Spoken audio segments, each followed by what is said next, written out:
Three Hidden Souls by Centeno. January 3, 2013.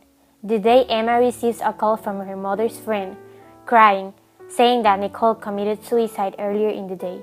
Emma kept thinking why her best friend, her only friend and the only person she could relate to, committed suicide.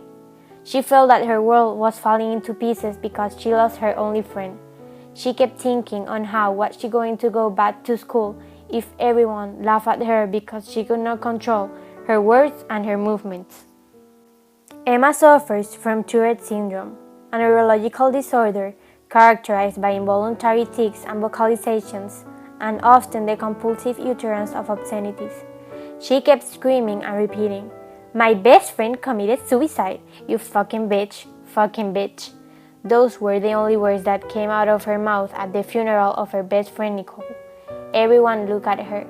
Still, she could not control herself. Emma was so embarrassed by the only words she was saying and only would cry and apologize for the comments. Raymond, Emma's father, was an alcoholic, and Emma was still in the custody of her grandmother, who could no longer deal with her. A few days later, after the funeral of Nicole, Emma was given a letter of acceptance from the behavioral facility that his grandmother enrolled her in. At 18 years old, Emma was finally entering a behavioral facility to deal with her condition. When she arrived at the Vanderbilt Behavioral Facility, she was interviewed by the owner of the facility, who was a doctor. At the interview, Emma kept repeating, "Fucking bitch," throughout the whole interview, making her feel more embarrassed than she was at the first appearance. After the interview, the doctor introduced Emma to her new roommate, Gabriella. Gabriella also shared a similarity with Emma. She had a condition, but it was a different one. Gabriella was anorexic. For Emma, it was very difficult making new friends since everybody looked at her like she was crazy. When Gabriella first met Emma, she was freaking out because Emma didn't stop touching her breast and she was constantly saying bad words. As the time passed, Emma and Gabriella were getting along. They had to because they were roommates.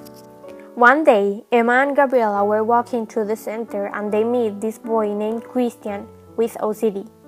He was a very rare boy with gloves in his hands at all times and with Lysol wipes in his pocket. Emma thought she had known people with OCD, but this was beyond what she could have imagined. Emma thought Christian and Gabriella were in a better mental state than her because they didn't say bad words or make weird movements, but reality is they were just like her. They could not control their instincts either.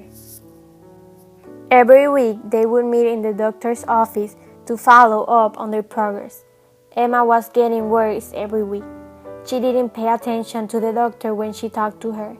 She wasn't making any effort to cooperate or improve. Emma was still thinking in Nicole and how she hated that place she was living in. Basically, Emma hated every single bit of her life.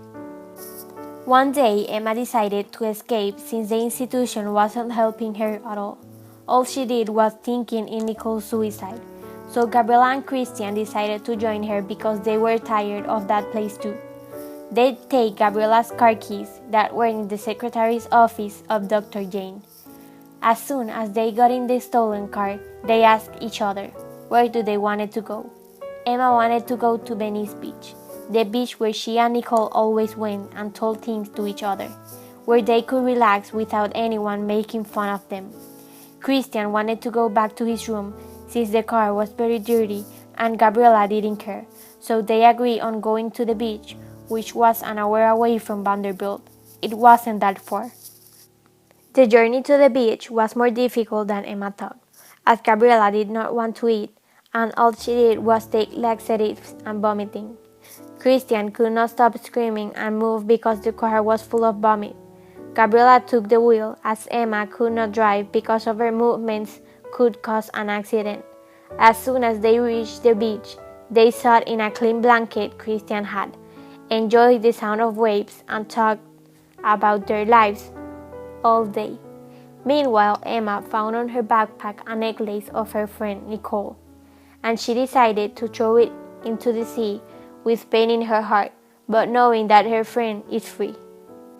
Gabriella was talking about the fact that she had no friends. because she has spent most of their life in Vanderbilt dealing with her eating disorder, and that day was the first time in a long time Christian went out of his clean world and enjoyed the beach, even though he had to sit on a clean blanket.